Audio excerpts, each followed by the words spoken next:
Papa don't hit me no more. Kick in the door, waving the 4-4. All you heard was Papa don't hit me no more. Let's go. Kick in the door, waving the 4-4. Hey, hey, hey, yeah. We want to thank you. Come here. Don't sit on the bed at night. No homo. Don't get close to the bed. Usher look like he fresh off goddamn plane. Usher Fresh off the garden stage. That's my brother right here from day one. We used to wake up and, pause, but like, check this out. I mean, back in the days when he was like 10 and I was a little bit older, his older brother, we used to fight over the Frosted Flakes. You know what I'm saying? Before pause was invented. You know what I'm saying? But it's my brother for real. We used to actually wrestle off of the Frosted Flakes because he used to always get them early.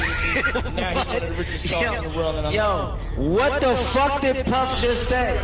Nobody's gonna acknowledge this for me. Puff just said we used to wrestle.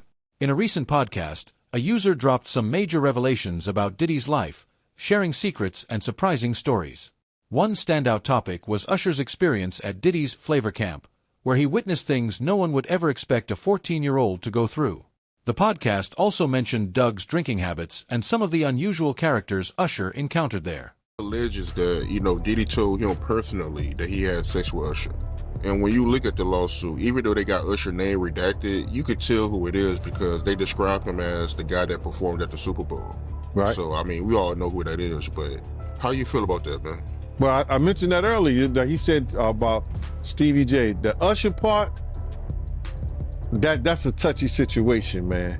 You know what I'm saying? Because I had a certain feeling, and I felt a certain way when Usher got on Shay Shay, and I don't mean to mention other people's platforms, but he got on Shay Shay and he mentioned how great and how good Puff taught him and everything. You know what I'm saying? About the business, right? I know, and people know, that was around that in that time that Puff and Usher did have a situation. And that situation led Usher to the hospital. Now I let Usher explain that to y'all. I let Usher tell that story. But how dare you say a man that groomed you, you gonna give him a pass? Bruh, you know I know. Let me reframe you on something. Remember Usher? We was at the Swiss Hotel. Puff had Kim in the room. Had one of Keith Sweat's baby mothers in the big room outside the master bedroom. He came outside in his robe. She gave him a fellatio right there. His back was turned to me. She gave him a fellatio. You knocked on the door. I came and opened the door for you. Puff went in the room. You came in the room and kissed that girl dead in her mouth. Now I'm telling that because you taking up for somebody that you know and a lot of more people know didn't do you right when you was at Diddy camp.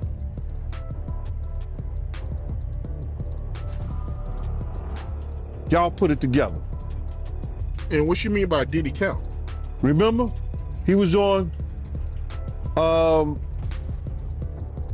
one of the talk shows, the white guy with the curly hair. What's his name? The white guy with the curly hair. And he said, yo, would you send your son to Diddy camp? And Usher said, no. Ask him why he won't send him to Diddy camp. But yet and still you praise him. Damn, man, and you said that, I know you can't go into detail, but you said that it was a situation where Diddy sent him to the hospital? Let Usher explain that to you. Let Usher mama explain that to you. And the hospital was in Scarsdale, New York. The podcast dives deep into Usher's journey, suggesting that his path to the Super Bowl halftime show might have been influenced by a long-standing connection with Diddy.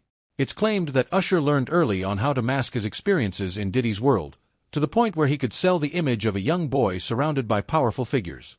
There are hints about what Usher may have seen behind the scenes, possibly witnessing Diddy's tense moments with Cassie or seeing some of Diddy's rumored behavior around men.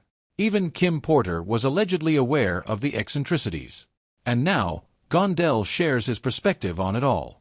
First and foremost, I just want to say, I know a lot of people want to hear these stories and everything like that, because this is stuff that happened back in the day. And then maybe that if they knew there was going to ever be a YouTube, or they knew there was going to ever be social media, a lot of the stuff probably wouldn't have got played out like it did. But things happen, and these are just stories from the past. I would like to use that as, what you call that, just to clear the facts up what's going on. But it all started, we was in Atlanta. And this story starts when I'm with Puff, and he's in exotic bookstores, and he's doing shopping, right? He's shopping, getting his stuff and everything like that. So, you know, this is the first time I was ever in an exotic bookstore with Puff. So, you know, I'm giving him his space. He's taking things off the shelves and stuff like that, because they gave him a brown paper bag. When they gave him a brown paper bag, he was just putting stuff in there. So I said, damn, you know, he got to go put it on the counter and, you know, show everybody what he's getting. So as he going, I'm just looking at the places where he picking stuff from. So there's one part he picked up some things from up here on my left side. And then he picked like quite a few of them down. I'm like, okay. He put them in the bag. So when I went by there and I looked up there, and it said butt plugs. And I was like, hey, yo. I was messing with him. Because people don't understand, you know, we was like friends. He was a part of the same gang. So I'm still gonna tease him. I'm still gonna mess with him and everything like that. I could do that. It wasn't just no security thing. So I say, yo, what are you getting this for? And it said butt plugs, and he was like, yo, can I do my shopping by myself? I said, yeah, you could do it by yourself, brother. And he started walking and everything like that. When he got to, I just waited at the counter. When he got to the counter, he didn't even have to show the guy nothing. He just gave the guy a wad of money. I mean, like, he gave the guy a stack, something like this. And Puff wasn't the dude that carried no 20s and no 50s and nothing like that. And I mean, like, he just said, boom. And we walked out the store. So we had to leave Atlanta and go to North Carolina for a show. You understand? And it was him, this rapper, Sarah, and this other girl. We all got on a G5 jet, and we flew to G4 jet, and we flew to North Carolina. So later on that, I think that afternoon, same day, this rapper and him, they all in the room together. You know, it's Sarah, the girl, Puff, and this dude, this rapper. So I'm hearing at the door and stuff like that, like, yeah, so then next thing you know, somebody rang the doorbell. We had the presidential suite where we was at. So I opened the door, and the dude said, yo, I'm here for my cousin. I said, who your cousin? And he said, Ja Rule. I said, well, he busy right now. He said, he busy doing what? I said, he with Puff, they're in the room, they busy, they don't want to be bothered. He said, well, I'm going in there. I said, bruh, you ain't going in there, because he told me they don't want nobody to be bothering them. He was like, yo, I don't care, man, I'm going in there. That bull like that. I said, yo, bruh, Jesus Christ had to come down here and take the air out of my body before you get in that room right there. Watch. He tried to bum rush me. I grabbed his and threw him against the piano. When I threw him into the piano, Puff and Ja Rule runs out the room. Puff got his towel, Ja grabbing his towel, but they butt the naked. And so then Ja was like, yo, what's going on? yo, Gene, that's my cousin. He know me well, you know, and Puff was like, yo, Gene, what happened? I said, he tried to get in the room. I told him he couldn't get in the room.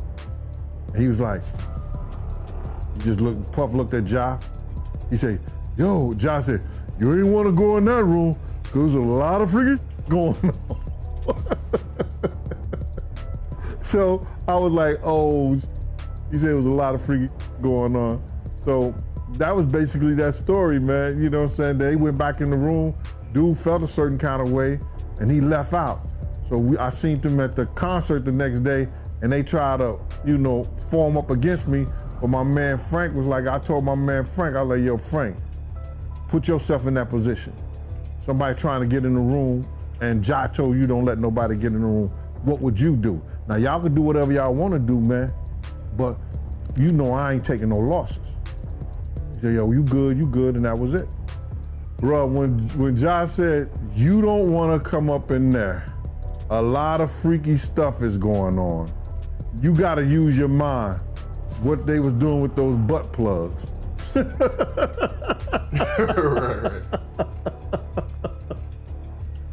Yeah, that was crazy. Yeah, it was real wild. One takeaway from all this: if you're a male rapper with a hard-hitting name and a gangster persona, maybe avoid buying certain items in front of your bodyguard. It's wild how they keep up that tough image and hold on to the idea of masculinity, yet never let anything slip. The lawsuit, this girl that was 17 at the time, she said that, you know, I guess her and Diddy was having relations and he couldn't get off. So he was complaining to her one time that, you know, he couldn't get off, and for him to get off, she had to pinch his nipples real hard for him to get off.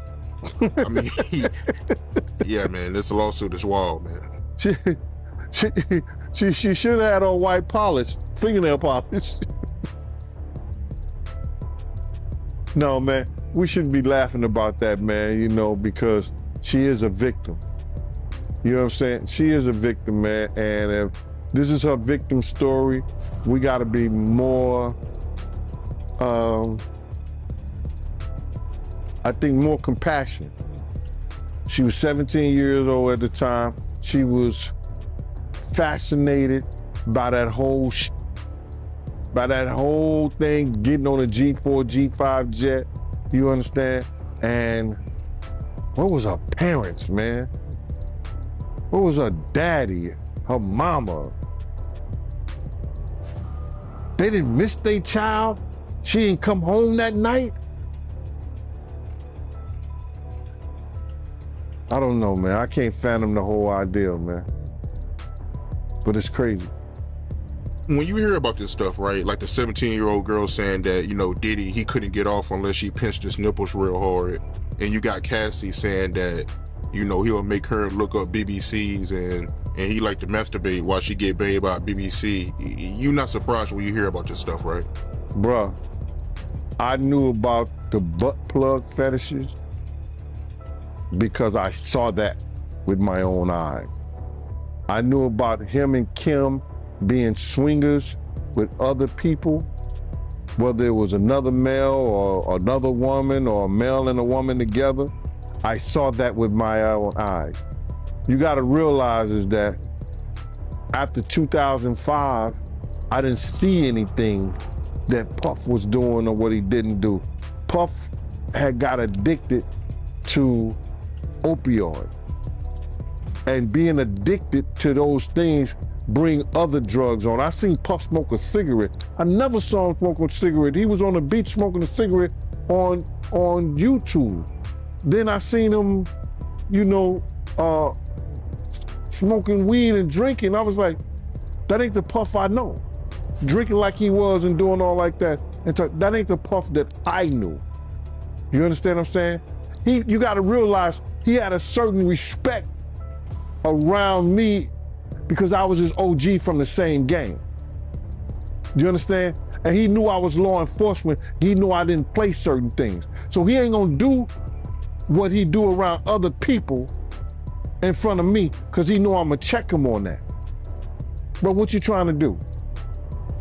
So to say that what he's being known for with Cassie, I can only equate to some of the things that I seen him and Kim go through. You understand what I'm saying? So people get mad, you know, but it is what it is. I can only equate his actions like that. Crazy, man. So all this stuff about him having fetishes is true. Oh, no doubt. Especially if he getting butt plugs in different flavors.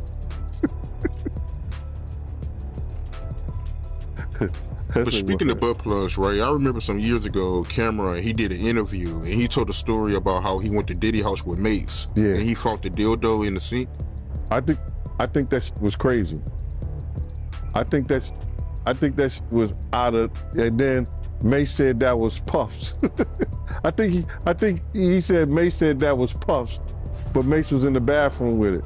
I don't know what that was all about, man, but that was real weird to me. That was crazy. Crazy, man. But before we get off of that, right, I remember you told me a while ago that, you know, Mace, he used to live with Diddy, and he know a lot of stuff about Diddy that a lot of people don't know. Man, it's a lot of stuff that Mace and Usher know that they ain't telling about Diddy. There's a lot of stuff that they know. Can you imagine, bruh? Can you really imagine? What you mean by Usher, though? Usher used to stay with Diddy, too, when he was younger. Let us know your thoughts in the comments. And remember to like and subscribe for more updates.